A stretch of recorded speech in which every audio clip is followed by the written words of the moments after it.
utilizing it so much as we're not getting credit, or do you think it's a combination of both? Maybe he played on a team in California that got more exposure. That was a better team than the team at East. You know, and they were and able maybe to he showcase the skills. Right. And if he was over at East, just from me having coached there, you know, I can tell. Don't get me wrong. He did okay at East. I'll say he did nice at East. But talking about a football player, right? Football player, right? Yeah. He did okay at East. Yeah. The thing is, you know, a lot of kids, for whatever reason, maybe at East he wasn't as focused. Maybe he was, you know, doing something that.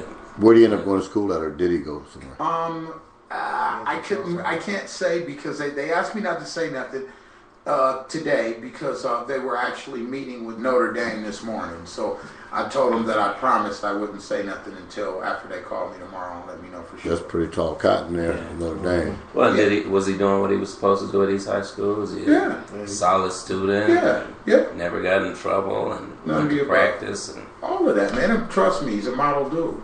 You know what I mean? If he wasn't, they couldn't trust him down there. Right. You know what I mean? So my thing is they're just not looking here.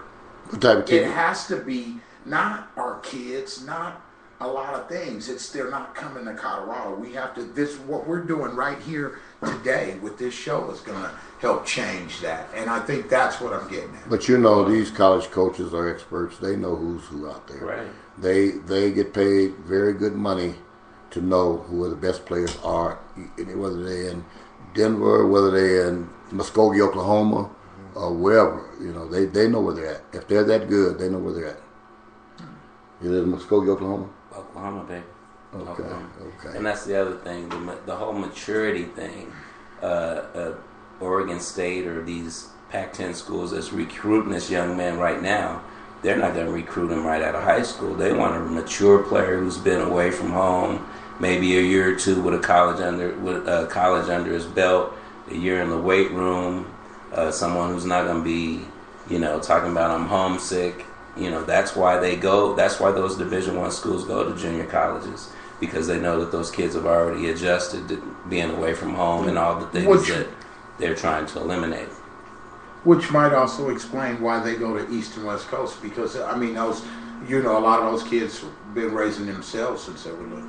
And those West Coast teams play 15 football games. They're playing 9 or 10 over here. Yeah, they're playing 40 basketball games over there. Where they're playing 27 over here. Mm-hmm. So you know, I mean, it's just it's worlds apart. But there was no better player, East Coast or West Coast, than Chauncey Billups. I mean, he was our best, no doubt. But I mean, you can go to California, go to New York. There was no better basketball player anywhere than Chauncey Billups. So we do have some. And Reggie Jackson is as good a player as you're going to find on the East Coast or West Coast. Reggie was bad too. Huh? Reggie was bad. Reggie could have played in New York, could have played in California. They found him. Right. Boston College found him over in Denver, in Colorado Springs. So if you're good, they'll find you. Right. I mean, if you're in a mediocre football program or not so great football program, you're not going to stand out as much because you're not going to have the success. And just like I said before, no one's going to come out and openly recruit a 17-year-old with borderline stats. Right. You know. Now you go play on a team that's number 10, top 10 team in the country in California, as opposed to a East who's third or fourth in Denver. Certainly, you're gonna stand out a lot more. Right. No, so it's a lot of components to it. You know, California, Texas, back east are media hubs. You know, they're media hubs. They get the national player of the years out of those cities. You know, very seldom you're gonna find a national player of the city or a McDonald's All-American from Colorado because of the exposure. Right. So what do you think ended up happening with Chucky when he went back east? Went to the wrong school. The system wasn't geared for him. Right. I begged Chucky to go to Oklahoma with Billy Tubbs. Well, this is what I was looking at. Stacey King. They had Buchanan. Smokey Blaylock. Yeah. Let's get him down to court, Chucky. Yeah. We was waiting on him in Norman. We was waiting on Chucky. Well, the thing that I thought hurt him the most is that they had Buchanan, Malik Sealy. These are all people that they had known since they were middle schoolers. You can't get too far out of your area because they're going to play the kids in the area. Right. So I thought that hurt Chucky more than anything, is he was up against a coach that had been promising to a promissory to these kids since they were middle school and watching them, and they're equally as talented. Plus, St. John's played half-court basketball. He was a slasher. Yeah, Chunky was a 94-foot player. Okay, Craig Jackson, what happened? Craig was just too casual. Smart humble. kid, right? Humble, but casual. They don't exert themselves. But Dominic Carter is a prime example of why these Colorado kids, they come out, he's up to see you now, he's deferring to the older kids. Well, you can't defer. You got to go in there and play your game and be who you are. If it means taking over the basketball team, that's what you got to do. But these kids are too meek, too casual, and too... Want to be everybody's friend. Exactly. Want to be accepted, want to fit. Right. And the kids like Reggie Jackson, who didn't care about fitting, he went to Boston College, he said, this is my basketball team, I'm taking over. When Chauncey Billups went to Boulder, Chauncey Billups said, this is my basketball program now. Right. And you guys fit or leave. See, Don Carter went up there and said, this is my team. I'm from here. I'm from this area. Richard Jefferson went to Arizona. He didn't go in and defer. You got to stay in your area, but you got to go in and exert yourself too. You got to be a little selfish right. to be great. Have to show some form of leadership. Exactly. Okay. All right. Well, then here's the next question. Jamal Coleman. Why didn't anybody pick him up? Because, I felt like he might have been one of the best well-rounded players when he came out of here. Missouri picked him up. Well, right. But, he went out there and he tried to fit. He went and he did what he did, but he wasn't the same Jamal Coleman that he was here at Muller. Okay. So, in other words, a lot of those kids should have just stayed home. I would have recommended they stayed home. Right. Okay. Unless you're selfish and you're aggressive, then you're better off staying right here in Colorado. And then if you're not aggressive here, you're not going to make it here either. Well, I guess that would oppose anyway. Well, look at the great players. The great players in the NBA. They're selfish players. Michael Jordan was selfish. Magic Johnson was selfish. LeBron James is selfish. These people not going in there are worrying about Dwayne Wade and Bosh and these people getting there. They're going to get theirs. They're going to get paid. Yeah, and I'm so disgusted with that Cleveland thing. They should have never did what they did.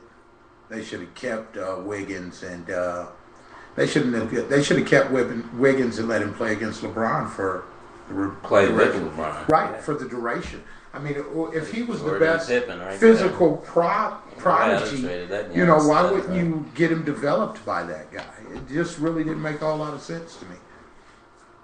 Well, for the young players that are coming up, you gotta be a team player, but you've also gotta maximize your own ability, and you've got to have that mentality that I am the best. Every time I go out on the court, I'm going to be the best, whether I'm in New York or I'm in Canada, I'm in Mexico, I'm in California. I'm going out there to highlight my skills and be the best within the framework of the team. That makes sense. I remember Curtis Bob. Do you guys remember him? Another name? Hinckley. Averaging like 30 a game. Yeah, he went to Utah State, played up there, started 3 years. Last time I ain't talked to him in a couple years, but I know he had been playing professionally overseas for pretty much, forever. So, and that's when you were talking, that's the first person that came to mind, because we used to play pickup games, and he was 12. He'd get in there with the grown men, and he'd go for the gusto. So, it just goes to prove that you can't let age be the difference between your level of maturity on the court. So what you're saying is you can't use that young as an excuse. Yeah, you're calling out Overland again. No, man, I ain't calling nobody out, man. That's coach still. I ain't calling nobody out. I'm just referencing what you said. I'm not calling nobody out. Because you know what?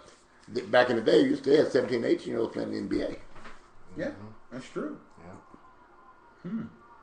Yeah. No doubt. So I guess that's a perfect example. So what y'all gonna do, Tom? You know what? What, you don't like the way we look at it? 17 and 18-year-olds playing in the NBA. I'm willing to bet that most of those players that were playing back in the day, it wasn't no guards playing as no 17 and 18-year-old. It was Daryl Dawkins. Let's see, Moses Malone went straight to the NBA. It was some 7-footers bypassing this college game. It wasn't no guards. Wasn't a whole lot of guards, but there are a lot of guards that played at 18, 19 years old. The great ones, yeah. Magic Johnson. Magic did what, 3 years in college? Sophomore year, didn't he? Okay, yeah. Isaiah Thomas. But I'm talking about Eric Money and all those guys that came out of Arizona. Those guys came out at 19 years old, after their freshman year. Nah. So what we're saying is those freshmen that are playing 14-year-olds, not nearly 18 and 19. And we're talking about high school. Okay. All right? I see the correlation there, Tom. Okay. As long as you get it. Hey, but I know when I was in high school, at 15 years old, you could play varsity. See, and now at 14 years old, you can play varsity. Freshmen can play varsity now. When I was in high school, you couldn't play varsity basketball, but 14-year-olds can play varsity basketball now. So those young ones that you got with those quote 9 seniors that you lost, they may get passed over next year. Well, see, the thing, I mean, we'll go back because I think I was a sophomore in 1983, and that was the first year that Colorado accepted freshmen into high school. Middle school was yeah. Because when you're in the 9th grade, you were still in junior high school. Right. So, you come into high school as a sophomore playing varsity, you doing something. Exactly. Did you do that, Tom? No, sir. I did not. Okay. Not ashamed to say it. I did not. I played JV basketball. Okay. Just food for thought for the younger players coming in now. Because if they're good enough now, they will be able to play. If they're good enough as freshmen, they will be able to play varsity basketball. Well, all of this that we were talking about made me think about something. I remember when Miko was up at East and me and Tom was riding home with him in the car, and he was telling him, man, you could let all them seniors like Quick and all of them go out there, or you better go out there and stand up for yourself, or you're going to find yourself on the bench. You remember that? Yeah, that's a conversation that I had with him. Yeah, he told him no deferring. So I think, so in other words, if your skill set is good, don't be afraid to use it. You got to be in attack mode. You know, you got it doesn't matter what year you're in high school. If you think you're good enough and you want to prove that you're good enough, you got to do the things that show the coach that you're good enough. Right. So you have to show them you want it. Okay, well, also, we had some other games we covered this weekend. We gave out trophies to a player named Autumn. Really, really good. Looked like she's probably going to be the best big girl coming out in Colorado. I imagine she had to be maybe about 6 foot, 6'1". Looked like she had pretty good coaching, too. And she played for the CBC. She was taller than me. CBC. Oh, she was? Yeah. And I mean, and I'm going to admit the CBC out of everybody, I think they probably had about the 2 of the best players that we had. But right now we want to have Monique come on and just send something out to some of the people that was out there dunking and doing some of the nice things. Go ahead and hit them up. We got a couple of names.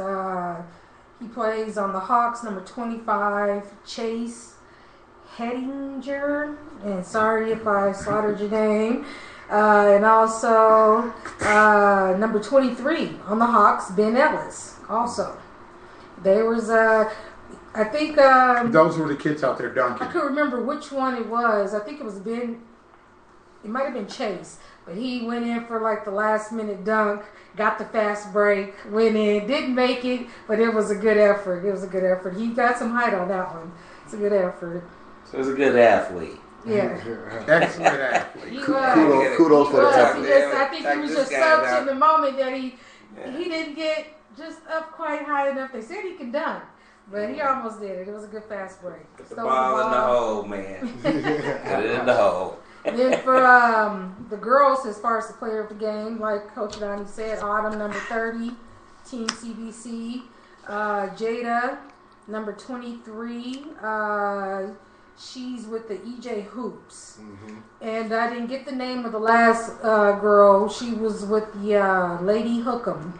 Right. And number 45. And the other one's name was Jada Moore, right? I believe so. Right. Coaches, if you're out there listening, please have a roster available with your kids so we can properly acknowledge them and identify them on the air when we're giving these shout outs. Thank you. And Jada Moore's quite a player. I've seen her growing up over the years, and she's quite a player. She's a national level type player. Yeah, and she's in the 7th grade. Tall gal? No, that was the one for EJ Hoops. Okay. Yeah, there's only 7th grade person that we honored. So Yeah, well, it was a pretty good day yesterday. I was amazed at the venue, though, man. 6